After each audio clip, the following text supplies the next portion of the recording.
الحمد لله رب العالمين والصلاة والسلام على سيد الأنبياء والمرسلين اما بعد۔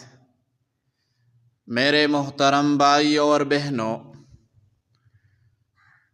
رمضان کا تیسرا عشرہ آنے والا ہے۔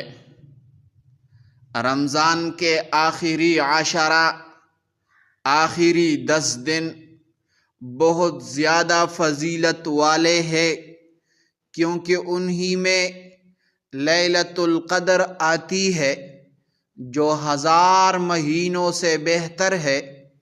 اس لیے اس عشرہ میں مسلمان کو زیادہ سے زیادہ عبادت کرنی چاہیے۔ اہم اعمال کیا ہے؟ نمبر 1، اعتکاف کرنا۔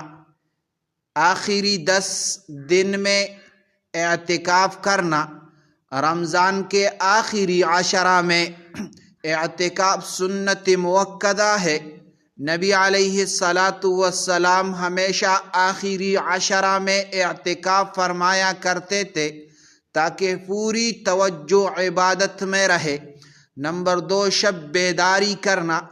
ان راتوں میں زیادہ سے زیادہ نماز، تلاوت، ذکر اور دعا میں وقت گزارنا چاہیے۔ حضرت عائشہ رضی اللہ تعالیٰ عنہ فرماتی ہے کہ جب آخری عشرہ آتا تو نبی علیہ السلام راتوں کو عبادت میں زندہ رکھتے تھے۔ نمبر 3، لیلۃ القدر کی تلاش۔ آخری عشرہ کی تاک راتوں یعنی 21، 23، 25، 27، 29 میں خاص طور پر عبادت کرنی چاہیے، کیونکہ انہی میں لیلۃ القدر ہوتی ہے۔ نمبر 4، نوافل اور تہجد کرنا۔ رات میں تہجد، نوافل، قیام اللیل زیادہ پڑھنا چاہیے۔ اس وقت اللہ تعالیٰ بندوں کی دعائیں قبول فرماتے ہیں۔ نمبر 5، قرآن کی تلاوت کرنا۔